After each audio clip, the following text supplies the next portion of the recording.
Start करते हैं chapter को।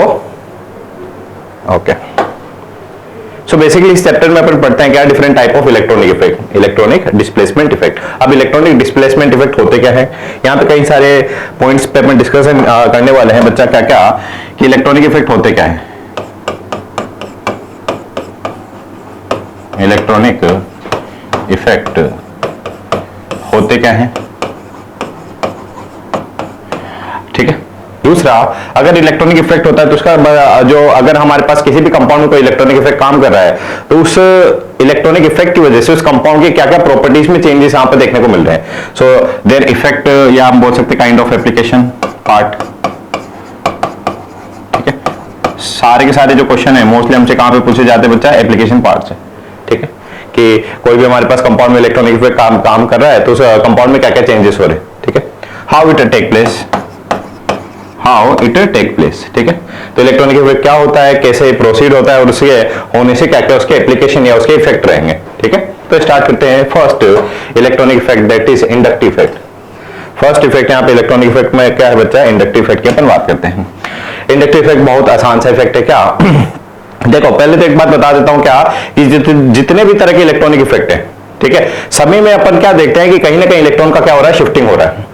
कोई सा भी इलेक्ट्रॉनिक इफेक्ट बात करें, जैसे इंडक्टिव इफेक्ट की भी बात करेंगे तो यहां पे भी इलेक्ट्रॉन का क्या होता है, शिफ्टिंग या ट्रांसफर हो रहा है बच्चा, ठीक है। अब सारी बात पहला क्वेश्चन यही पूछ सकते हैं अपन यहाँ पे क्या कि इलेक्ट्रॉनिक इफेक्ट होता क्या है या इंडक्टिव इफेक्ट क्यों होगा, ठीक है। तो फर्स्ट यहाँ पे कॉन्सेप्ट उठाते हैं कि inductive effect, why inductive effect take place. तो जैसे हमारे पास कोई कंपाउंड है this one CH3CH2 flow F, ठीक है। हमारे पास ये कोई ऑर्गेनिक कंपाउंड है, यहाँ पे कार्बन कनेक्टेड है फ्लोरीन से और ये कार्बन कनेक्टेड है कार्बन से। अच्छा, हम एक टॉपिक पढ़े थे इलेक्ट्रोनेगेटिविटी पीरियोडिक टेबल में। किसी को आइडिया इलेक्ट्रोनेगेटिविटी क्या था, विद्युत ऋणता जिसको हिंदी में बोलते हैं। तो इलेक्ट्रोनेगेटिविटी क्या होती है, it is a tendency to attract electron. Electronegativity क्या होती है, इलेक्ट्रॉन को अट्रैक्ट करने की टेंडेंसी। अच्छा, वो ज्यादा किसकी होती है, तो आपको पता होगा कि जब पीरियोडिक टेबल में लेफ्ट टू राइट हम जा रहे हैं तो वहां पे इलेक्ट्रोनेगेटिविटी क्या होती है बच्चा, बढ़ती है। यानी कि कार्बन और फ्लोरीन में अगर बात करें तो फ्लोरीन की इलेक्ट्रोनेगेटिविटी ज्यादा है कार्बन से, यानी कि फ्लोरीन को इलेक्ट्रॉन अट्रैक्ट करने की टेंडेंसी ज्यादा है कार्बन से, ठीक है। तो यहां पे एक स्टूडेंट होता क्या है कि ये हमारा जो सिग्मा बॉन्ड जब बना तो यहां पे कार्बन ने भी अपना एक इलेक्ट्रॉन शेयर किया और फ्लोरीन ने भी अपना एक इलेक्ट्रॉन शेयर किया, एक कोवलेंट बॉन्ड बना इनिशियली, ठीक है। शेयरिंग ऑफ इलेक्ट्रॉन से बॉन्ड बनता है, अपन पढ़ चुके हैं केमिकल बॉन्डिंग में। अच्छा, अब जैसे बॉन्ड बना तो यहां पे हम क्या देख पाते हैं कि जो फ्लोरीन है ड्यू टू हाई इलेक्ट्रोनेगेटिविटी ये इस कार्बन के इलेक्ट्रॉन को बच्चा अपनी तरफ क्या करता है, शिफ्ट करवाता है। ये जो फ्लोरीन है ये इस कार्बन के इलेक्ट्रॉन को अपनी तरफ क्या करता है, इस तरह से अट्रैक्ट करता है। तो जैसे ये अट्रैक्ट करता है तो ये जो कार्बन का इलेक्ट्रॉन था, ये ब्लू डॉट इसको रिप्रेजेंट कर रहा है कार्बन के इलेक्ट्रॉन को, तो ये ब्लू डॉट शिफ्ट हो जाता है फ्लोरीन की तरफ, ठीक है। अब इसके शिफ्ट होने से देखो होगा क्या कंपाउंड में, समझते हैं। आप बचपन से पढ़ते आ रहे हो ये वाला सिस्टम कि अगर सोडियम ने एक इलेक्ट्रॉन लूज किया, अगर सोडियम ने एक इलेक्ट्रॉन लूज किया तो सोडियम पे आएगा पॉजिटिव चार्ज। मान लेते हैं क्लोरीन ने अगर एक इलेक्ट्रॉन एक्सेप्ट किया तो क्लोरीन पे आएगा क्या, नेगेटिव चार्ज। यानी कि ऐसा बोल सकते हैं क्या हम कि कोई भी स्पीशीज अगर इलेक्ट्रॉन लूज करेगी तो उस पे आता है पॉजिटिव चार्ज और स्पीशीज अगर इलेक्ट्रॉन एक्सेप्ट करेगी तो स्पीशीज पे आएगा नेगेटिव चार्ज। तो यहां पे भी हुआ यही बच्चा क्या कि हमारे पास जो कार्बन और फ्लोरीन में अगर बात करें तो जो कार्बन के इलेक्ट्रॉन फ्लोरीन की तरफ क्या हो रहे हैं, शिफ्ट हो रहे हैं। कार्बन का जो इलेक्ट्रॉन था वो फ्लोरीन की तरफ शिफ्ट हो गया, ठीक है। तो पहले इलेक्ट्रॉन यहां पे था, अब वो फ्लोरीन के पास आ गया। तो कि कहीं ना कहीं कार्बन अपना इलेक्ट्रॉन काइंड ऑफ उसने लूज किया। पहली बात, अगर कार्बन ने इलेक्ट्रॉन लूज किया तो सोडियम की तरफ पे भी कौन सा चार्ज आएगा, प्लस। फ्लोरीन ने इलेक्ट्रॉन एक्सेप्ट किया तो फ्लोरीन पे भी कौन सा चार्ज आएगा, माइनस। बट यहां पे ध्यान से समझना एक बात, क्या यहां पे सोडियम ने कंप्लीट इलेक्ट्रॉन को ट्रांसफर किया, कंप्लीटली उसने लूज कर दिया है। बट यहां पे देखो इस कार्बन ने इलेक्ट्रॉन लूज तो किया बट वो इसी बॉन्ड में है, अभी भी वो इलेक्ट्रॉन इसी बॉन्ड में है। यानी कि क्या हम ऐसा बोल सकते हैं क्या कि इसने जो इलेक्ट्रॉन को ट्रांसफर किया है वो पार्शियली ट्रांसफर किया है। एक वर्ड यहां पे यूज करें, पार्शियल ट्रांसफर ऑफ इलेक्ट्रॉन। और उसी पार्शियल ट्रांसफर की वजह से यहां पे जो पॉजिटिव चार्ज तो आएगा बट यहां पे कंप्लीट पॉजिटिव चार्ज नहीं बोल के बच्चा इसको बोलेंगे पार्शियल पॉजिटिव चार्ज। पार्शियल को रिप्रेजेंट करें यहां पे डेल के साइन से, तो इस पे बोलेंगे डेल पॉजिटिव और इस पे बोलेंगे डेल नेगेटिव चार्ज आ गया, पार्शियल चार्ज आ गया, ठीक ठीक है। तो यहां पे देखा अपन ने क्या कि इलेक्ट्रॉनिक इफेक्ट में हमने यही बात किया था, क्या हमने बोला था कि इलेक्ट्रॉनिक इफेक्ट में बेसिकली हम बात करते हैं इलेक्ट्रॉन के ट्रांसफर की, फर्स्ट पॉइंट। अच्छा, हमने यहां पे स्टार्ट किया first electronic effect, that is inductive effect. तो इंडक्टिव इफेक्ट में हम क्या देख रहे हैं, इलेक्ट्रॉन का शिफ्टिंग हुआ, जैसे इलेक्ट्रॉन का शिफ्टिंग हुआ तो कंपाउंड पे डेवलप हो गया यहां पे बच्चा चार्ज, ठीक है। कंपाउंड में क्या आ गई, पोलैरिटी आ गई, कंपाउंड में क्या आ गई है, पोलैरिटी आ गई, ठीक है, फर्स्ट केस। दूसरा, यहां पे आप देख सकते हैं कि ये जो इलेक्ट्रॉन का ट्रांसफर हुआ है बच्चा, ये सिग्मा बॉन्ड में हुआ है। तो यही अपने को याद भी रखना है क्या, कि इंडक्टिव इफेक्ट में इलेक्ट्रॉन का ट्रांसफर होता है बट सिग्मा बॉन्ड के थ्रू या वाया दी सिग्मा बॉन्ड। ये सिर्फ सिग्मा बॉन्ड के इलेक्ट्रॉन का ही एक जगह से दूसरी जगह पे शिफ्टिंग होगा, और उसका रीजन यहां पे अपन ने देख सकते हैं क्या, उसका रीजन क्या है, ड्यू टू इलेक्ट्रोनेगेटिविटी डिफरेंस।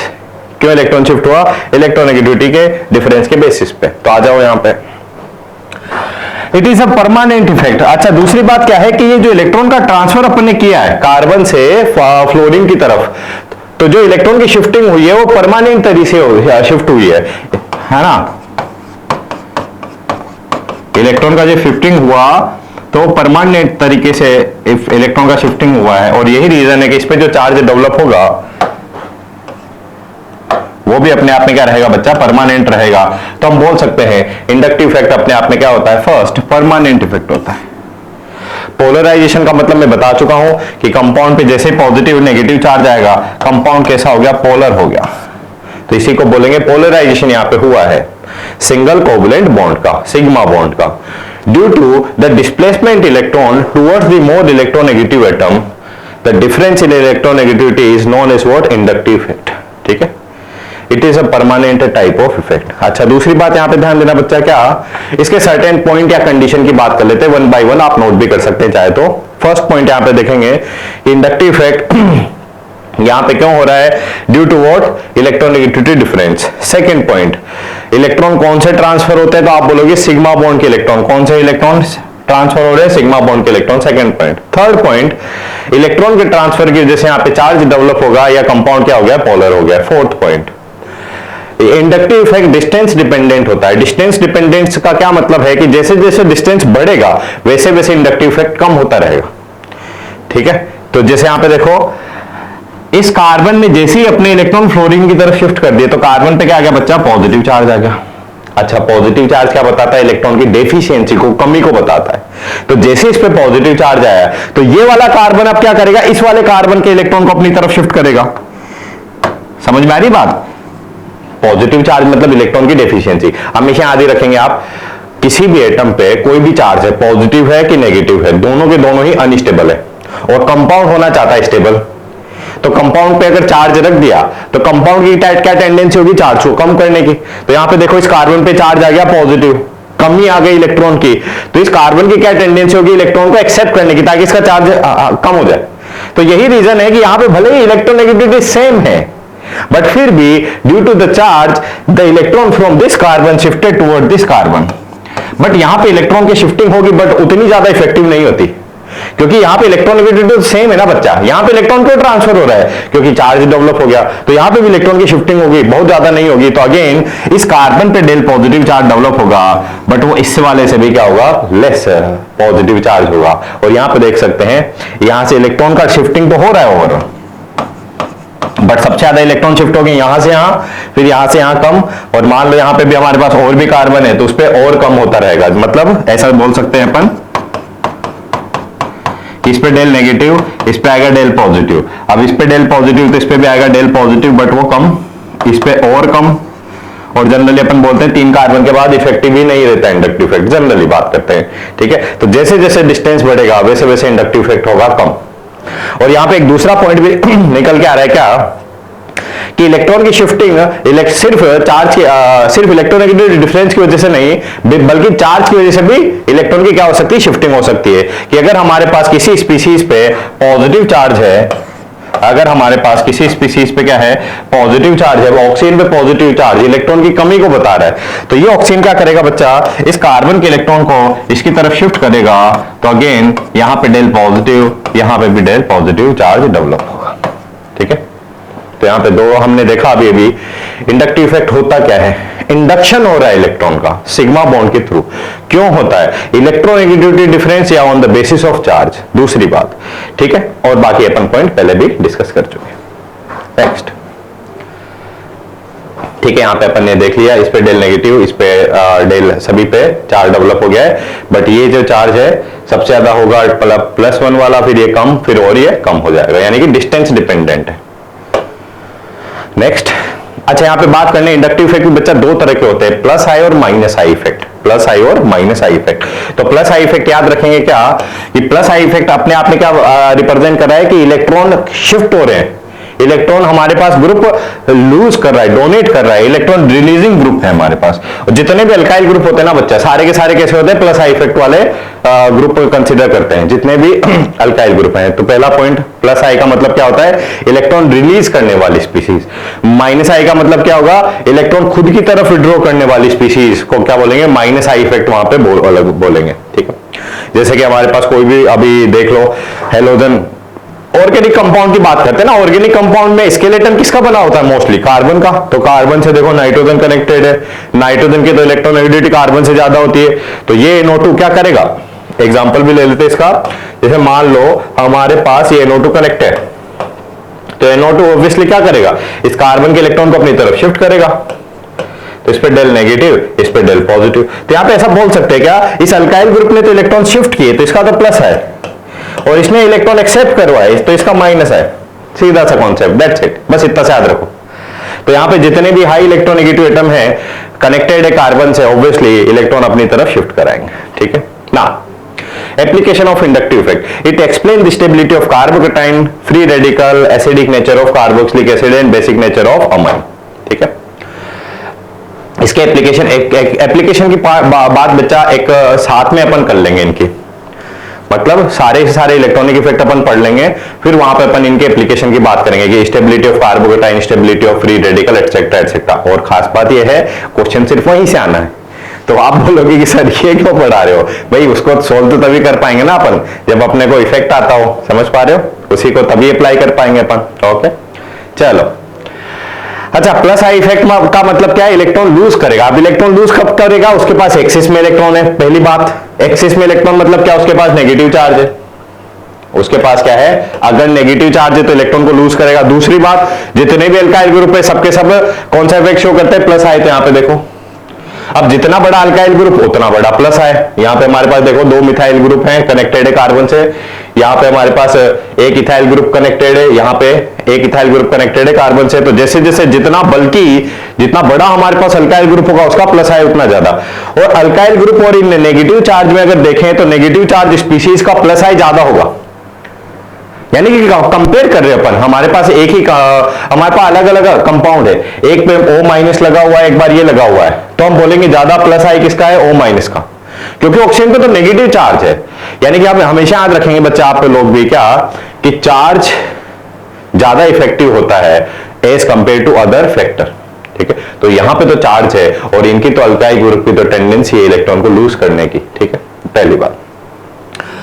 दूसरा, नाइट्रोजन पे माइनस, ऑक्सीजन पे माइनस, इन दोनों को कंपेयर करना है तो दोनों पे नेगेटिव चार्ज सेम है, तो अब चार्ज की तो बात ही नहीं कर पाएंगे, ठीक है। अब कैसे देखेंगे यहाँ पे फिर इनकी इलेक्ट्रोनेगेटिविटी, ऑक्सीजन की इलेक्ट्रोनेगेटिविटी होती कम नाइट्रोजन से, तो इलेक्ट्रोनेगेटिविटी नाइट्रोजन की कम ऑक्सीजन की ज्यादा। मतलब क्या, ऑक्सीजन की तो इलेक्ट्रॉन अट्रैक्ट करने की टेंडेंसी है, बट फिर भी ये लूज तो करेगा।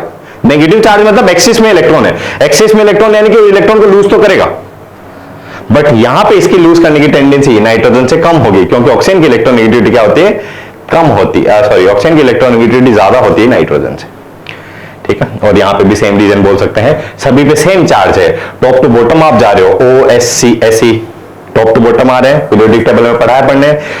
अच्छा, इलेक्ट्रोनेगेटिविटी होगी कम, इलेक्ट्रोनेगेटिविटी कम तो इलेक्ट्रॉन लूज करने की टेंडेंसी ज्यादा होगी, ऐसे। उसी तरह से बात कर सकते हैं माइनस आई की, माइनस आई में बच्चा हो जाएगा किसका, हमारे पास NO2 का सबसे ज्यादा, ठीक है, NO2 का, फिर Cn का, फिर SO3H का, फिर CHO का, इस तरह से ये सीक्वेंस अपने को बच्चा इस टॉपिक में अपने को ये सीक्वेंस तो याद रखना पड़ेगा। एक्चुअली इसको भी अपन एक्सप्लेन कर सकते हैं, ठीक है, बट आप इसको याद रखें तो बेटर है, ठीक है। अच्छा, फ्लोरीन, क्लोरीन, ब्रोमीन, आयोडीन, कुछ सीक्वेंस तो आप इजीली याद रख सकते हैं। Fluorine, chlorine, bromine, iodine, electronegativity कम हो रही है, यानी कि इलेक्ट्रॉन को अट्रैक्ट करने की टेंडेंसी कम हो रही है। माइनस आई में यही तो करता है, इलेक्ट्रॉन को अट्रैक्ट करता है, तो सबसे ज्यादा इलेक्ट्रॉन को अट्रैक्ट करने की टेंडेंसी रहेगी फ्लोरीन की, फिर क्लोरीन की कम, एटसेट्रा एटसेट्रा। यहां पे देख लो, फ्लोरीन और ऑक्सीजन में अगर बात करें तो ज्यादा इलेक्ट्रोनेगेटिविटी फ्लोरीन की, तो माइनस आई भी फ्लोरीन का। ऑक्सीजन की बात करें, कम इलेक्ट्रोनेगेटिविटी, ऑक्सीजन से भी कम इलेक्ट्रोनेगेटिविटी नाइट्रोजन की होगी, इस तरह से, ठीक है। तो ये हो गया हमारे पास का बच्चा इंडक्टिव इफेक्ट। दो तरह के होते हैं, क्यों होता है? चार्ज की वजह से, इलेक्ट्रोनेगेटिविटी डिफरेंस की वजह से। अगर इंडक्टिव इफेक्ट हुआ तो क्या होगा? कंपाउंड में पोलैरिटी डेवलप होगी। एक छोटा सा क्वेश्चन कर लेते हैं यहाँ पे। जैसे कि हमसे पूछा है कि यहाँ पे बताओ इलेक्ट्रॉन की डायरेक्शन बताइए। आप लोग हमसे पूछा है कि इसका पर्टिकुलर कंपाउंड में इलेक्ट्रॉन की डायरेक्शन बताइए। तो यहाँ पे देखो ये कार्बन कनेक्टेड है नाइट्रोजन से। कार्बन और नाइट्रोजन में ज्यादा इलेक्ट्रोनेगेटिविटी किसकी होती है? नाइट्रोजन की होती है। अच्छा, तो होगा क्या? ये जो नाइट्रोजन के पास कार्बन का इलेक्ट्रॉन शिफ्ट होगा, अब इस कार्बन पे शिफ्ट हुआ तो इस पे आ गया डेल पॉजिटिव चार्ज, इस पे आ गया डेल नेगेटिव चार्ज। इस पे जैसे ही पॉजिटिव चार्ज आया तो ये इलेक्ट्रॉन को अट्रैक्ट करेगा इस वाले कार्बन से, तो इस पे आ जाएगा डेल पॉजिटिव, फिर इस पे आ जाएगा delta positive and so on. यानी कि पूरे कंपाउंड से हम क्या देख रहे हैं? सभी के सभी कार्बन शिफ्ट, इलेक्ट्रॉन शिफ्ट हो रहे हैं NH2 की तरफ, है ना। तो यहाँ पे डायरेक्शन होगी इंडक्टिव इफेक्ट की, यहां से इस तरह से इलेक्ट्रॉनिक इंडक्टिव इफेक्ट प्रोसीड होगा। Okay, that's it. बात कर लेते किसकी? Electronic effect, electromeric effect. अच्छा, यहां पे ध्यान देंगे बच्चा, इलेक्ट्रॉनिक इफेक्ट जो भी अपन पढ़ते हैं वो सारे के सारे उसमें तो बात करेंगे जैसे कि इंडक्टिव इफेक्ट वो अपने आप में कब परमानेंट था, बट इलेक्ट्रोमेरिक जो इफेक्ट है वो अपने आप में कैसा होता है? टेम्पररी इफेक्ट होता है। टेम्पररी इफेक्ट का मतलब क्या है? कि हमारे पास कोई एक कंपाउंड है, ठीक है, जैसे कि यहां पे देख ही लेते हैं ना इसको। जैसे हमारे पास कोई पर्टिकुलर कंपाउंड है, यहां पे हमारे पास प्रेजेंस ऑफ पाई बॉन्ड है, ठीक है। पाई बॉन्ड को आप जनरली कंसीडर करते हैं क्या? एक्सिस ऑफ इलेक्ट्रॉन कंसीडर करते हैं पाई बॉन्ड को, अधिकता है इलेक्ट्रॉन की, ठीक है। अब जैसे इस इलेक्ट्रॉन के एक्सिस पे, अब यहां पे हमारे पास एक ऐसी स्पीसीज है जिसपे क्या है? पॉजिटिव चार्ज है। हमारे पास क्या है? लेट्स सपोज एक पॉजिटिव चार्ज स्पीसीज है, E+ मैंने मान लिया है। E+ मतलब क्या? कि इस स्पीसीज पे इलेक्ट्रॉन की कमी है। अच्छा, इलेक्ट्रॉन की कमी है तो इसकी क्या टेंडेंसी होगी? इलेक्ट्रॉन को एक्सेप्ट करने की। तो जैसे ये यहां से मान लेते थोड़ी देर के लिए ऐसे गुजर रहा है, तो जैसे यहां से इधर से जा रहा है तो पाई इलेक्ट्रॉन क्या हो जाएंगे? इसकी तरफ अट्रैक्ट हो जाएंगे, ठीक है। तो ये पाई बॉन्ड इस इलेक्ट्रोफाइल की, E+ को बोलते हैं जनरली इलेक्ट्रोफाइल, तो इलेक्ट्रोफाइल की प्रेजेंस में क्या हो गया? इधर से इधर शिफ्ट हो गया, यानी कि ये पाई इलेक्ट्रॉन यहां से यहां आ गए, ठीक है। तो जैसे यहां से आए तो इस पे तो आ गया पॉजिटिव चार्ज, इस पे आ गया नेगेटिव चार्ज। अब ये E यहां पे कनेक्ट हो जाएगा, ठीक है। ये E यहां पे क्या हो गया? कनेक्ट हो गया, इस वाले से बॉन्ड बना लिया इसने। तो यहां पे देखो कि जैसे ये E गुजर रहा था यहां से तो ये बॉन्ड शिफ्ट हुआ, अदरवाइज नहीं शिफ्ट होता। अगर यहां पे आपने इलेक्ट्रोफाइल पुट कर दिया है, जैसे H+ रख दिया आपने क्या किया? H+ रख दिया, तो ये बॉन्ड इधर शिफ्ट हो जाएगा, अदरवाइज नहीं होगा, ठीक है। तो यहां पे देखो, अगर इसको रखा तो ये बॉन्ड में इलेक्ट्रॉन की शिफ्टिंग हुई, और अगर वापस हटा देते इसको, वापस इसको अगर हटा देते अपन, सॉरी, वापस अगर इसको हटा दे तो वापस इलेक्ट्रॉन का ट्रांसफर उस तरह से हो जाएगा। यानी कि हम बोल सकते हैं क्या? अपने आप में एक तरह का टेम्पररी इफेक्ट है कि अगर इसका प्रेजेंस है तो इलेक्ट्रॉन का शिफ्टिंग हुआ, इसको हटा दिया तो इलेक्ट्रॉन वापस से वैसे के वैसे शिफ्ट हो जाएंगे। तो अटैक और रिमूवल, इलेक्ट्रॉन की शिफ्टिंग हुई, रिमूवल ऑफ रिएजेंट, वापस से इलेक्ट्रॉन उस तरह से शिफ्ट हो जाएंगे, ठीक है। अब यहां पर पढ़ भी लेते हैं इसको। It explains the displacement of electron in a multiple bond, double bond और triple bond. The complete transfer of pair of electron towards the one of the atom in the presence of attacking reagent is known as what? Electromeric effect. This effect is what? Student, temporary effect, and it operate over a long distance. Okay. बात कर लेंगे फिर अपन किसकी? Resonance and it's hyper conjugation की। तो इस particular lecture में तो अपन सिर्फ स्टार्ट कर लेते हैं किसको? रेजोनेंस को, ठीक है, इंट्रोड्यूस करते हैं। सो रेजोनेंस होता क्या है? अगेन बात करते हैं क्या बच्चा? हम पढ़ रहे हैं क्या? Electronic effect. इलेक्ट्रॉनिक इफेक्ट में आपने अभी तक देखा क्या कि इलेक्ट्रॉनिक इफेक्ट उन इफेक्ट को बोलते हैं जहां पे इलेक्ट्रॉन का क्या होता है? शिफ्टिंग होता है, ट्रांसफर होता है। पहली बात, जैसे कि अपन ने इंडक्टिव इफेक्ट में भी देखा कि इंडक्टिव इफेक्ट में क्या हो रहा है? सिग्मा बॉन्ड में इलेक्ट्रॉन एक जगह से दूसरी जगह पे जा रहे हैं। क्यों जा रहे थे बताइए? क्योंकि इलेक्ट्रोनेगेटिव डिफरेंस था या चार्ज था, ठीक है। तो इन दोनों फैक्टर की वजह से इलेक्ट्रॉन का क्या होगा, ट्रांसफर होगा from one place to another. तो इलेक्ट्रॉन की क्या हो रही, शिफ्टिंग हो रही है, दैट्स इट।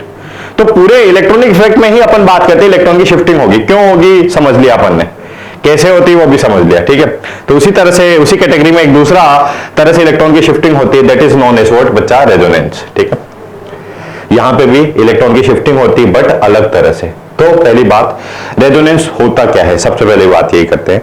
तो रेजोनेंस में बेसिकली अपन बोलते हैं बच्चा क्या, कि हमारे पास जो पाई इलेक्ट्रॉन्स हैं, किसी भी कंपाउंड में हमारे पास जो पी ऑर्बिटल इलेक्ट्रॉन्स हैं, उन इलेक्ट्रॉन्स का क्या होता है, शिफ्टिंग होती है, ट्रांसफर होती है। पहली बात, जैसे इंडक्टिव इफेक्ट और रेजोनेंस में आप डिफरेंशिएट भी कर सकते हैं अपन, क्या कि इंडक्टिव इफेक्ट में तो इलेक्ट्रॉन की शिफ्टिंग हो रही थी सिग्मा बॉन्ड में, बट रेजोनेंस में बात करेंगे कौन से इलेक्ट्रॉन की शिफ्टिंग होगी, पी ऑर्बिटल इलेक्ट्रॉन की। पहला डिफरेंस तो यहीं पे समझ में आ गया अपने को, ठीक है।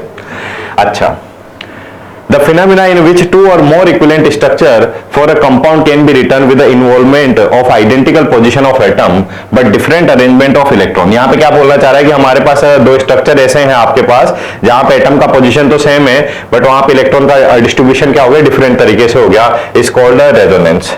एक्चुअली रेजोनेंस में होगा क्या बच्चा, पी ऑर्बिटल इलेक्ट्रॉन का क्या होगा, शिफ्टिंग होगा एक जगह से दूसरी जगह पे। इसीलिए यहां पे बोला है क्या, एटम का पोजीशन तो सेम रहेगा बट इलेक्ट्रॉन का डिस्ट्रीब्यूशन क्या हो जाएगा, डिफरेंट हो जाएगा। First point best these. अच्छा, जब इलेक्ट्रॉन का शिफ्टिंग एक जगह से दूसरी जगह पे हुआ तो अलग अलग स्ट्रक्चर मेरे को मिल गए, तो इन स्ट्रक्चर को अपन क्या बोलते हैं, रेजोनेटिंग स्ट्रक्चर, या इन्हीं को क्या बोलते हैं, कैनोनिकल स्ट्रक्चर बोलते हैं, ठीक है। अच्छा, जैसे कि बात करते हैं बेंजीन, आप बचपन से पढ़ते आ रहे हो, इस बेंजीन में सर्कल देखने को मिलता है ना, तो इस सर्कल का एक्चुअली मतलब क्या है। तो यहां पे अपन क्या देखते हैं बच्चा, जो पी ऑर्बिटल इलेक्ट्रॉन है, पी ऑर्बिटल इलेक्ट्रॉन में किस किस को कंसीडर कर लेते हैं अपन, पी ऑर्बिटल इलेक्ट्रॉन में आप किस किस को याद कर लेंगे, कि हमारे पास पाई बॉन्ड है, या मेरे पास क्या है, नेगेटिव चार्ज है, या मेरे पास क्या है, लोन पेयर है, ठीक है। तो इन सभी को अपन क्या कंसीडर कर लेते हैं, पी ऑर्बिटल इलेक्ट्रॉन्स, ठीक है। या हमारे पास क्या है, फ्री रेडिकल, ठीक है।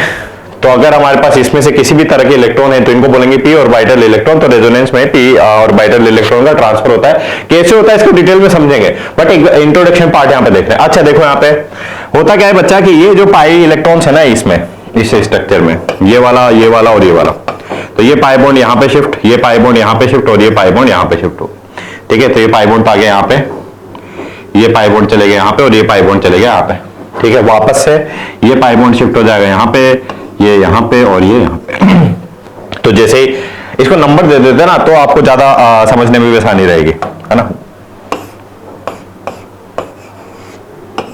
इन पाई इलेक्ट्रॉन्स को मैं नंबर दे देता हूं, कार्बन को, सॉरी, जैसे कि हमारे पास ये कार्बन है कौन सा, फर्स्ट, सेकंड, थर्ड, फोर्थ, 5 और 6। पहले यहां पे देखो, एटम तो अपन ने सेम रखे, पहले हमारे पास पाई इलेक्ट्रॉन कहां पे था, 1-6 के बीच में, अभी 1-6 के बीच में क्या, नहीं। पहले कहां पे था हमारे पास, 2-3 के बीच में, क्या 2-3 के बीच में क्या, नहीं। 4-5 के बीच में, क्या अभी 4-5 के बीच में क्या, नहीं। अभी यहां पे देखो जो वैकेंट स्पेस था, पहले 1-2 पे पाई इलेक्ट्रॉन नहीं था ना, अभी आ गया देखो। पहले क्या 3-4 के बीच में पाई इलेक्ट्रॉन थे क्या, नहीं थे, बट यहां पे आ गए। 5-6 के बीच में इलेक्ट्रॉन थे क्या, नहीं थे, अभी आ गए। तो यहाँ पे ओवरऑल हम क्या देख पा रहे हैं कि ये जो 3 पाई इलेक्ट्रॉन थे, सॉरी 3 पाई बॉन्ड जो थे, मतलब टोटल 6 जो पाई इलेक्ट्रॉन थे, वो क्या हुए बेटा, शिफ्ट हुए एक जगह से दूसरी जगह पे। तो एक बार पहले वहां पे थे, एक बार यहाँ पे आ गए। अब इनको थोड़ी देर के लिए इमेजिन करो कि ये जो रोटेशन है इलेक्ट्रॉन का बहुत फास्ट हो, तो हम ऐसा बोल सकते हैं क्या, ये जो पूरे के पूरे इलेक्ट्रॉन है, ये 6 इलेक्ट्रॉन्स हैं, 6 पाई इलेक्ट्रॉन्स हैं, वो इस पूरे रिंग पे इस तरह से डिस्ट्रीब्यूट हो रहे हैं कहीं ना कहीं, ठीक है। जैसे जो सीलिंग फैन अपन देख सकते हैं, सीलिंग फैन में 3 ब्लेड्स हैं, अगर आपने उसको ऑन कर दिया तो वहां पे तीनों ब्लेड क्या करेगी, रोटेट करेगी। तो आपको ब्लेड दिखती है कि नहीं, वहां पे आपको एक सर्कल सा दिखता है कि वहां पे ब्लेड का रोटेशन बहुत फास्ट हो रहा है, तो वहां पे अपने को क्या दिखेगा कि उसका इक्विवेलेंट डिस्ट्रीब्यूशन हो गया है। तो उसी तरह से अगर हमारे पास ये इलेक्ट्रॉन्स बहुत फास्ट यहाँ पे रिवोल्यूशन हो रहा है, उनका रोटेट कर रहे हैं, तो हम ऐसा बोल सकते हैं क्या कि पूरे के पूरे इलेक्ट्रॉन आपको इस तरह से पूरे रिंग पे डिस्ट्रीब्यूशन दिखेगा। और यही एक रीजन है कि बेंजीन में आपको एक सर्कल देखने को मिलता है, ठीक है। एक्चुअली बेंजीन क्या हो जाता है, एरोमेटिक कंपाउंड होता बन जाता है इस तरह से। एरोमेटिक की अलग कंडीशन है, उनको बाद में पढ़ेंगे अपन, फिलहाल अपन रेजोनेंस फोकस करते हैं, ठीक है। तो बच्चा ये अपन ने देखा कि किस तरह से बेंजीन में इस सर्कल का मीनिंग क्या है। तो सर्कल रिप्रेजेंट कर रहा है इक्विवेलेंट डिस्ट्रीब्यूशन ऑफ इलेक्ट्रॉन, और यही रीजन है। अब आप पूछोगे सर इंडक्टिव इफेक्ट में तो आपने बताया था रीजन क्या, कि इंडक्टिव इफेक्ट होगा या तो चार्ज की वजह से या इलेक्ट्रोनेगेटिविटी डिफरेंस की वजह से। अब आप बोलोगे कि सर रेजोनेंस क्यों हो रहा है, तो मैं बोलूंगा बच्चा जैसे ही रेजोनेंस होगा तो रेजोनेंस के बेसिस पे हम क्या देखते हैं, कंपाउंड में इलेक्ट्रॉन का डिस्ट्रीब्यूशन क्या हो जाता है, इक्विवेलेंट हो जाता है या यूनिफॉर्म डिस्ट्रीब्यूशन ऑफ इलेक्ट्रॉन हो जाता है। पहले यहां पे देखो, पहले तीन ही जगह पे इलेक्ट्रॉन थे, मतलब, और यहां पे देखें तो यहां पे भी 3 प्लेसेस पे इलेक्ट्रॉन है, बट अगर ये रोटेट बहुत फास्ट हो रहा है तो जितने भी हमारे पास 6 पाई इलेक्ट्रॉन थे पूरे रिंग पे डिस्ट्रीब्यूशन हो गया, इक्विवेलेंट वहां पे डिस्ट्रीब्यूशन हो गया। और यही एक रीजन है कि हम क्या ऑब्जर्व करते हैं कि कंपाउंड में जैसे इक्विवेलेंट या यूनिफॉर्म डिस्ट्रीब्यूशन होता है इलेक्ट्रॉन्स का, कंपाउंड का स्टेबिलिटी बढ़ता है। तो हम ऐसा इनडायरेक्टली बोल सकते हैं क्या कि अगर रेजोनेंस होगा तो कंपाउंड का स्टेबिलिटी बढ़ेगा, कंपाउंड का स्टेबिलिटी क्या होगा, बढ़ेगा। इसको अपन एक्चुअली पढ़ते भी हैं थर्मोडायनेमिक्स में रेजोनेंस की एनर्जी की टर्म फॉर्म में, ठीक है। बट फिलहाल इंडक्टिव इफेक्ट में रीजन क्या था, क्यों इंडक्टिव इफेक्ट होता है, इलेक्ट्रोनेगेटिविटी डिफरेंस है चार्ज की वजह से। रेजोनेंस में इलेक्ट्रॉन का शिफ्टिंग क्यों होगा, टू गेन स्टेबिलिटी। इलेक्ट्रॉन का जैसी शिफ्टिंग होगा यूनिफॉर्म डिस्ट्रीब्यूशन इलेक्ट्रॉन का होता है और इससे कंपाउंड का स्टेबिलिटी बढ़ता है, ठीक है। जैसे कि यहां पे देख सकते हैं डिफरेंट टाइप ऑफ कंपाउंड में यहां पे बच्चा रेजोनेंस किस तरह से हो रहा है, ठीक है। अच्छा, तो पॉजिटिव रेजोनेंस या नेगेटिव रेजोनेंस की अपन बात करें उससे पहले मैं कुछ पॉइंट यहां पे आपको एक्सप्लेन कर देता हूं। क्या इसको कंडीशन भी अपन बोल सकते हैं क्या, कि condition of resonance. Condition of resonance में मोस्टली मैं एक कंडीशन पे फोकस करता हूं, वो क्या, conjugation.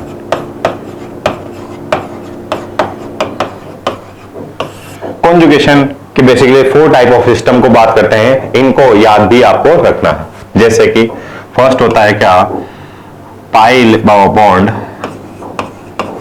Sigma bond, pi bond, first type of conjugated system है। Second type of conjugated system होता है pi bond, sigma bond, lone pair.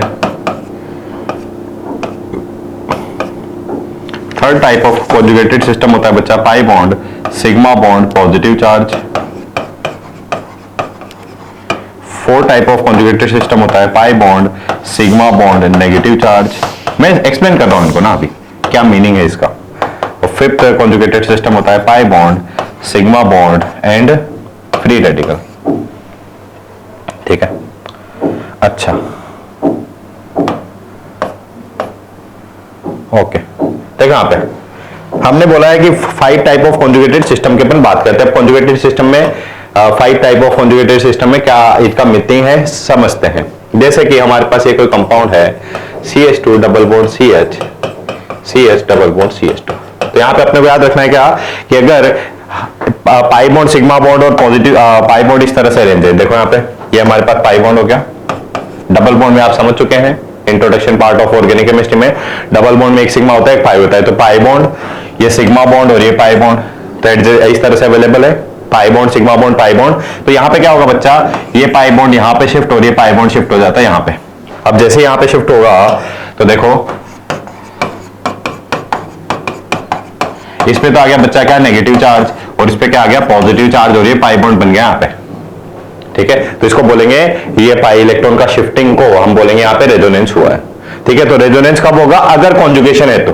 Conjugation को आप चेक कैसे करोगे, इस तरह से अगर आपको सिस्टम देखने को मिल रहा है कि पाई बॉन्ड है, फिर सिग्मा बॉन्ड है, फिर पाई बॉन्ड है, मतलब अगर 2 सिग्मा बॉन्ड का गैप आ गया तो फिर उसको कॉन्जुगेशन बोलेंगे कि नहीं, तो फिर वहां पे रेजोनेंस होगा कि नहीं। और ऐसे एग्जाम में क्वेश्चन पूछे भी है, जैसे कि एक छोटा सा एग्जांपल ही ले लेते हैं ना इस पे, कि आपसे पूछा है कि इस पर्टिकुलर कंपाउंड में रेजोनेंस होगा कि नहीं होगा। तो यहां पे देखो पाई बॉन्ड है हमारे पास, यस, सिग्मा बॉन्ड है मेरे पास, यस, पाई बॉन्ड है, यस, बट यहां पे 2 सिग्मा बॉन्ड का गैप आ गया अभी, तो क्या इसमें रेजोनेंस होगा, तो आप बोलोगे कि नहीं, इसमें कॉन्जुगेशन है क्या, नहीं। तो ये कंडीशन होती है कॉन्जुगेशन क्या, कि अगर सिस्टम में कॉन्जुगेशन है तो वहां पे रेजोनेंस हो सकता है, ठीक है। अच्छा, दूसरी बात आप देख सकते हैं यहां पे सेकंड कंडीशन पे अपन चेक कर सकते हैं कि during the resonance only electron are shifted from one place to another, कि ये पाई इलेक्ट्रॉन यहां से यहां चले गए, तो इस पे तो आ गया पॉजिटिव, आ गया इस पे आ गया नेगेटिव। तो सिर्फ इलेक्ट्रॉन का ट्रांसफर हुआ है, मीनिंग व्हाट, एटम का पोजीशन क्या है, सेम है। तो यहां पे आप नोट भी कर सकते हैं क्या, second condition of the resonance, कि during the resonance only electron are shifted from one place to another but the position of the atoms remain same. और हम बोल सकते हैं स्केलेटन जो है कंपाउंड का वो क्या रहेगा बच्चा, सेम रहेगा। ठीक है, अच्छा दूसरा, तो ये हमारे पास first type of conjugated system हमने देखी है, pi bond, sigma bond, pi bond. अब याद रखने का ट्रिक क्या है, देखो ये वाला पाई बॉन्ड तो सभी में कॉमन है, सिग्मा बॉन्ड भी सभी में कॉमन है, बस ये 5 तरह के सिस्टम याद रख लो कि हमारे पास एक बार पाई बॉन्ड है, लोन पेयर है, पॉजिटिव चार्ज, नेगेटिव चार्ज या फ्री रेडिकल। जैसे दूसरा केस ले रहा हूं मैं, पाई bond, sigma bond, lone pair, pi bond, second conjugated system, पाई bond, sigma bond, lone pair. तो नाइट्रोजन का लोन पेयर है, तो ये हमेशा याद रखेंगे क्या कि लोन पेयर वाला केस है और जो नेगेटिव चार्ज वाला केस है, और चौथा ये है। सभी को एक साथ ही एक्सप्लेन करता हूं।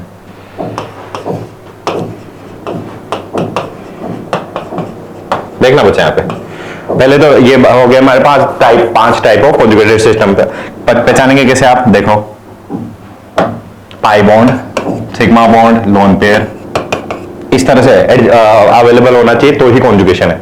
पाई बॉन्ड है, सिग्मा बॉन्ड है, नेगेटिव चार्ज है, यस कॉन्जुगेशन है। Pi bond, sigma bond, positive charge, yes conjugation है। Pi bond, sigma bond, free radical, yes conjugation. ठीक है, तो सभी कंपाउंड में यहाँ पे कॉन्जुगेशन है। अच्छा, तो यहाँ पे सभी में क्या होगा, रेजोनेंस। अब यहाँ पे याद रखना क्या बच्चे इसमें जनरली कंफ्यूज भी रहते हैं। मैं इसका दूसरा स्ट्रक्चर भी बना देता हूं ना, फिर एक साथ ही समझ लेते हैं अपन सारा कुछ। स्केलेटन तो हमने रखा सेम, स्केलेटन कोई भी तरह का रेजोनेंस आप बना रहे हो, रेजोनेटिंग स्ट्रक्चर या कैनोनिकल स्ट्रक्चर बच्चा, हमेशा वहां पे उसका स्केलेटन सेम रहेगा। स्केलेटन मतलब कि पोजीशन ऑफ जो एटम है वो क्या रहेगी, सेम ही रहेगी, सिर्फ इलेक्ट्रॉन का ट्रांसफर होगा। अब फाइनली इलेक्ट्रॉन का ट्रांसफर मैं स्टार्ट करता हूं। अब देखना,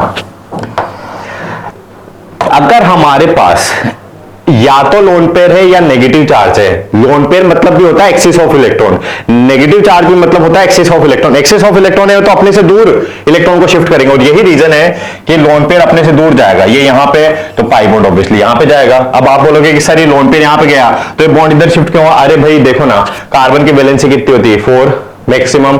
इस कार्बन ने भी कितने बॉन्ड बना रखे, 4। अगर ये लोन पेयर यहां पे पाई बॉन्ड की फॉर्म में आ गया तो कितनी वैलेंस हो जाएगी, 5, जो कि पॉसिबल नहीं है। तो जैसे ही लोन पेयर यहां पे आएगा ये पाई बॉन्ड इधर शिफ्ट हो जाएगा। जैसे ही इस पे शिफ्ट हुआ है तो इस पे आ गया नेगेटिव चार्ज, नाइट्रोजन ने अपना लोन पेयर डोनेट किया है, इस पे आ गया पॉजिटिव चार्ज। तो ये इसमें हो गया रेजोनेटिंग स्ट्रक्चर। इसमें देखो अगेन ये नेगेटिव चार्ज यहां पे शिफ्ट, तो ये पाई बॉन्ड यहां पे शिफ्ट, पाई बॉन्ड इस पे शिफ्ट हो गया है, इस पे आएगा नेगेटिव चार्ज, यहां पे बन गया डबल बॉन्ड। इस कार्बन ने लोन पे नेगेटिव चार्ज लूज किया है, इलेक्ट्रॉन डोनेट किए, इस पे आएगा पॉजिटिव चार्ज, पॉजिटिव और नेगेटिव क्या हो गया, 0। ठीक है, तो ये इसका रेजोनेटिंग स्ट्रक्चर हो गया। तो ये तो हो गया केस इन दोनों का कि अगर इलेक्ट्रॉन स्पीशीज पे लोन पेयर है या नेगेटिव चार्ज है, एक्सिस ऑफ इलेक्ट्रॉन है तो लूज करेगा। या बट अगर हमारे पास पॉजिटिव चार्ज या फ्री रेडिकल है तो इलेक्ट्रॉन को एक्सेप्ट करेगा। एक्सेप्ट करने का क्या मतलब है, ये इस केस में इधर शिफ्ट, ये इस केस में इधर शिफ्ट। तो यहां से इलेक्ट्रॉन गए तो यहां पे आ गया पॉजिटिव चार्ज, इसका पॉजिटिव चार्ज खत्म, और यहां से इलेक्ट्रॉन गए यहां पे आ गया डबल बॉन्ड और इस पे बन गया फ्री रेडिकल। ठीक है बच्चा, तो हमारे पास हो गए different type of conjugated system. Okay, now mostly हमारा यहाँ पे रेजोनेंस कुछ कंप्लीट भी हो गया है। ठीक है, जैसे कि इसके कुछ एग्जांपल अपन देख सकते हैं। पॉजिटिव रेजोनेंस प्लस आर भी इसको बोलते हैं कई बुक में। ठीक है, तो पॉजिटिव रेजोनेंस का क्या मतलब है, जो हमारे पास ऑक्सीजन का, इसी को कई जगह अपन क्या बोलते हैं, मीजोमेरिक इफेक्ट भी बोलते हैं। तो यहाँ पे देखो लोन पेयर है, ये सिग्मा बॉन्ड है और ये पाई बॉन्ड है। अब ये भी बोला है अपन ने कॉन्जुगेशन है, कॉन्जुगेशन है तो रेजोनेंस होगा। जैसे ही लोन पेयर है तो एक्सिस में इलेक्ट्रॉन है ना, तो लूज करेगा, ये लूज करके यहाँ पे आ गया, ये पाई बॉन्ड यहाँ पे शिफ्ट हो गया, कार्बन पे नेगेटिव चार्ज, ऑक्सीजन ने लूज किया था तो ऑक्सीजन पे आ गया पॉजिटिव चार्ज। बाकी सब कुछ सेम है, ये वाला पाई बॉन्ड अपनी जगह पे, ये पाई बॉन्ड अपनी जगह पे। अब यहाँ पे देखो वापस से कॉन्जुगेशन बन गया, negative charge sigma bond pi bond, negative charge axis में इलेक्ट्रॉन है, ये यहाँ पे बॉन्ड बनाएंगे, ये पाई बॉन्ड यहाँ पे शिफ्ट हो गया। एंड अगेन सिस्टम में कॉन्जुगेशन बनता जा रहा है और कॉन्जुगेशन की वजह से लगातार इलेक्ट्रॉन क्या हो रहे बच्चा, शिफ्ट हो रहे हैं। ठीक है, अच्छा, इसमें याद भी रख लेंगे कि यहां पे देख सकते हैं आप, इस प्लस रेजोनेंस की वजह से जो चार्ज डेवलप हुआ है वो कौन से, इस पोजीशन को बोलते हैं बच्चा ऑर्थो, इसको बोलते हैं मेटा और इसको बोलते हैं पेरा। तो यहां पे जो नेगेटिव चार्ज डेवलप हुआ है कौन सी पोजीशन पर डेवलप हुआ है, नेगेटिव ऑर्थो पे और पेरा पे, ऑर्थो पे और पेरा पे, तो इसको याद भी रखेंगे अपन। नेक्स्ट माइनस आर बोल सकते हैं इसको, या माइनस एम इफेक्ट भी बोलेंगे इसको। यहां पे देखो अगेन ये जो हमारे पास नाइट्रोजन पे ये हमारे पास क्या है, pi bond sigma bond pi bond, pi bond sigma bond pi bond, conjugation है तो रेजोनेंस होगा। ये बॉन्ड यहां पे शिफ्ट, ये बॉन्ड यहां पे शिफ्ट, ऑक्सीजन पे आ गया नेगेटिव चार्ज, ये बॉन्ड बना गया यहां पे, इलेक्ट्रॉन गए इस कार्बन से तो यहां पे आ गया पॉजिटिव चार्ज। अगेन कॉन्जुगेशन है, positive charge sigma bond pi bond, conjugation है तो रेजोनेंस होगा। पॉजिटिव चार्ज है तो इलेक्ट्रॉन को अपनी तरफ अट्रैक्ट करेगा, देख भी सकते हैं आप, तो पॉजिटिव चार्ज आ गया यहां पे, एंड सो ऑन। कॉन्जुगेशन बनता जा रहा है, इलेक्ट्रॉन शिफ्ट होते जा रहे हैं। तो आपने दोनों स्ट्रक्चर में देखा बच्चा कि किस तरह से रेजोनेंस की वजह से इलेक्ट्रॉन का क्या हो रहा है, शिफ्टिंग हो रहा है, ठीक है। और इलेक्ट्रॉन की शिफ्टिंग की वजह से हम ओवरऑल क्या देखते हैं कि कंपाउंड में उसका स्टेबिलिटी क्या होता है बच्चा, बढ़ता है, इलेक्ट्रॉन का यूनिफॉर्म वहां पे डिस्ट्रीब्यूशन होता है। और साथ ही साथ रेजोनेंस की वजह से और भी अपने को कई सारे इफेक्ट देखने को मिलते हैं, जैसे कि अपन केमिकल रिएक्शन तो यहां पे बहुत इंट्रोड्यूस नहीं करूंगा, बट थोड़ा सा पार्ट देख लो। जनरली अपन बात करते हैं कि मान ले हमारे पास कोई इलेक्ट्रोफाइल है, कोई एक ऐसी स्पीशीज है जहां पे पॉजिटिव चार्ज है। अब आपसे बोला है कि वो कहां पे अटैक करेगा, तो हम बोल देंगे कि अच्छा ऑक्सीजन के रेजोनेंस की वजह से यहां पे इलेक्ट्रॉन डेंसिटी बढ़ गई है ऑर्थो पोजीशन पे और पेरा पोजीशन पे। तो अगर मेरे पास कोई एक ऐसी स्पीशीज है जिसपे पॉजिटिव चार्ज है तो उसकी क्या टेंडेंसी होगी, या तो हो जाएगा ऑर्थो पे या हो जाएगा पेरा पे, मेटा पे कम टेंडेंसी होगी उसकी, ठीक है। और इसी को अपन केमिकल रिएक्शन में पढ़ते भी हैं। तो यही बात मैं आपको बोला भी था कि बच्चा जो जीओसी का जो पार्ट है सबसे इंपॉर्टेंट पार्ट है ऑर्गेनिक केमिस्ट्री का, क्योंकि रिएक्शन जब अपन स्टडी करेंगे तो वहां पे भी अपने को हेल्प करेगा। ओके, सो यहां पे हमारा कंप्लीट हो गया। इसका कुछ सर्टेन थ्योरेटिकल पार्ट अपन देख लेते हैं, वापस से मैं बोल देता हूं। रेजोनेंस में क्या क्या कुछ कंडीशन है। फर्स्ट, रेजोनेंस में पी ऑर्बिटल इलेक्ट्रॉन का शिफ्टिंग होगा। ओके, दूसरा, पी ऑर्बिटल इलेक्ट्रॉन क्या होते हैं, लोन पेयर या नेगेटिव चार्ज या जो पाई बॉन्ड के इलेक्ट्रॉन्स होते हैं उनको कंसीडर करते हैं अपन पी ऑर्बिटल इलेक्ट्रॉन। दूसरी condition, during the resonance only electrons are shifted not the atoms, यानी कि जो स्केलेटन है कंपाउंड का वो क्या रहेगा, सेम रहेगा। थर्ड, यहां पे जब किसी भी कंपाउंड में अगर रेजोनेंस की बात करते हैं तो वहां पे वोक्टेट का वॉयलेशन नहीं होना चाहिए। Fourth, during the resonance electron distribution becomes uniform in a compound and that is why the stability of compound increases। अच्छा, स्टेबिलिटी बढ़ता है तो एनर्जी क्या हो जाती है सिस्टम की, कम हो जाती है, और उसी एनर्जी को अपन क्या बोलते हैं, रेजोनेंस एनर्जी, ठीक है। फोर्थ पॉइंट, अगर हमारे पास एक ही कंपाउंड के एक से ज्यादा रेजोनेटिंग स्ट्रक्चर है तो उसमें अलग अलग रेजोनेटिंग स्ट्रक्चर का बच्चा स्टेबिलिटी भी क्या होता है, डिफरेंट होता है, ठीक है। और उन सभी के अगर स्ट्रक्चर को अपन देखें तो एक ऐसा स्ट्रक्चर देखने को मिलेगा जिसको अपन क्या बोलते हैं, रेजोनेटिंग हाइब्रिड। एक पर्टिकुलर स्ट्रक्चर को अपन क्या बोलते हैं, रेजोनेंस हाइब्रिड। ओके, अच्छा, जैसे कि यहां पे बात ही कर लेते हैं ना, हमारे पास दो रेजोनेटिंग स्ट्रक्चर, एक ये वाला और एक ये वाला, ठीक है। हमसे बोला है दोनों में ज्यादा स्टेबल कौन सा है, तो हम बोल देंगे ये वाला। तो कैसे, इसके क्या क्या फैक्टर है कि अगर हमारे पास एक ही कंपाउंड के एक से ज्यादा रेजोनेटिंग स्ट्रक्चर है तो वो रेजोनेटिंग स्ट्रक्चर ज्यादा स्टेबल होता है जिसपे कोई चार्ज नहीं होता, इस पे तो कोई चार्ज नहीं, इस पे चार्ज है, तो इन दोनों में ये ज्यादा स्टेबल। फिर मान लो हमारे पास दो रेजोनेटिंग स्ट्रक्चर है जिसपे दोनों पे ही चार्ज है, तो फिर क्या देखेंगे वहां पे, फिर आप देख लेते हैं नंबर ऑफ पाई बॉन्ड, कि जिस रेजोनेटिंग स्ट्रक्चर में नंबर ऑफ पाई बॉन्ड ज्यादा वो ज्यादा stable as compare to another, ठीक है, सेकंड पॉइंट। थर्ड, मान लो हमारे पास नंबर ऑफ पाई बॉन्ड भी आ जाते हैं सेम, तो फिर आप क्या देखोगे वहां पे ये पॉइंट कि अगर हमारे पास स्पीशीज पे नेगेटिव चार्ज है तो स्पीशीज पे नेगेटिव चार्ज हाई इलेक्ट्रोनेगेटिव पे ज्यादा स्टेबल होगा, और अगर स्पीशीज पे पॉजिटिव चार्ज है तो लेस इलेक्ट्रोनेगेटिव पे ज्यादा स्टेबल होगा। So these are the certain point you need to write and remember about the stability of resonating structure. यहां से भी क्वेश्चन बन जाता है, ठीक है। सो यहां पे हमारा कंप्लीट हो गया resonance resonating effect. Next class में अपन इंट्रोड्यूस करेंगे किसको बच्चा, हाइपर कॉन्जुगेशन, एंड उसके बाद अपन पढ़ेंगे इनका एप्लीकेशन। तो सबसे ज्यादा मेन सबसे इंपॉर्टेंट जो लेक्चर रहेगा वो रहेगा हमारा इसका एप्लीकेशन वाला part. Okay, so that is all for the today, we will continue class on next session. Thank you, bye bye, take care.